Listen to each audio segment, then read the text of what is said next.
Today we're going to take a look at Asrock's entry-level Z270 killer SLI motherboard, which features all the necessities you'd want for overclocking your Kaby Lake CPU, or even your Skylake CPUs.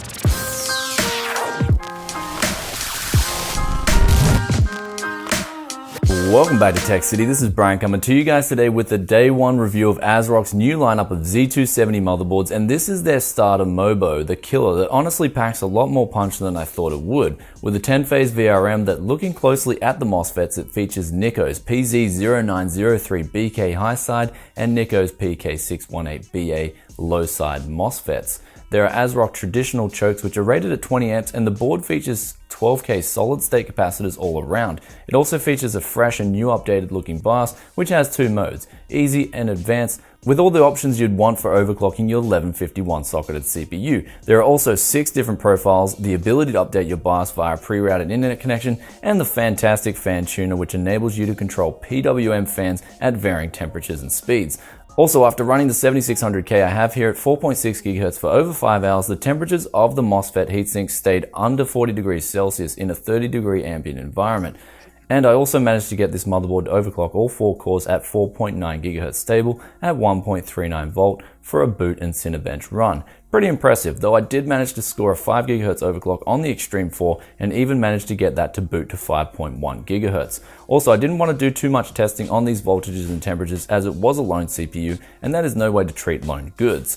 There are 4 memory slots that support up to 3777 MHz overclocks on all 4 slots. Besides that, you get 4 4-pin fan headers, a conveniently located 8-pin and 24-pin ATX connectors, a vertical mounted USB 3 connector, which I would like to see horizontally mounted in the future, 6 SATA 3 connection ports, 2 M.2 slots to support both SATA 3 and PCIe 4-speed connectivity with optional RAID support, and moving down the bottom of the board there is a heatsink which features Asrock's new Aura RGB LED control, which can be controlled either via Windows or in the BIOS, and that connects up to the chipset hub heatsink to give you different effects that are also able to be connected with their 4-pin RGB out header too, where you can control external RGB LED lighting as well. There are also 5 USB 2 front port connections from 3 different headers, a TPM and Thunderbolt add-in card connectors, front audio out, and also a clear CMOS jumper. Above that there are 6 PCIe ports, 4 of which are 1-speed and 2 of which are 16-speed connectors, featuring Asrock steel slots, which add more solder to the connection points for extra strength for those savages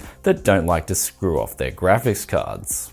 Moving on to the onboard audio, it features the Realtek ALC892 codec, which has excellent low levels of crosstalk, some of the lowest I've seen yet. Though testing the volume levels on the audio out, there was sufficient output for easy to drive headphones. Though audiophiles will at least want to add an amplifier on to support higher end, higher impedance headphones. As for the microphone, here is a quick test of what it will sound like. So here is a microphone test on the Asrock Z270 Killer SLI with the volume at 60 and the input set with a 10 decibel gain here on the V-Motor Boom Pro.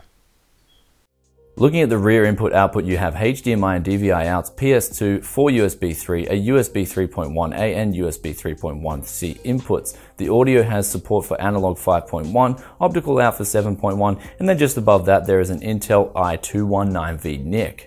Also, the last thing I will point out is that this is a slimline ATX motherboard, so it won't extend as far as normal ATX boards out there. And also the PCB is 4 layers, though it does feature what Asrock call 4-layer memory pool technology, which is supposed to be better than traditional 4-layer boards. So there we have it. Overall, a solid motherboard that hits hard for the money, coming in at roughly 130 USD. So it is coming in at a solid price, and although it does cut down features like having a single BIOS and no clear CMOS button, it doesn't cut away too much from what I think are the 3 necessities to making a motherboard an awesome product. That is, you have a decent 10-phase VRM, though if you are into hardcore overclocking, then you may want to look into a higher end board. It does have a good onboard audio and a really good onboard NIC. So it does have all the 3 boxes ticked on this occasion. It also supports SLI and Crossfire too. Anyway guys, that's about it from today. If you like this video, then be sure to hit that like button and let me know in the comments section below. What do you think of the killer SLI and the Z270 lineup from Asrock? Would love to hear your thoughts and opinions.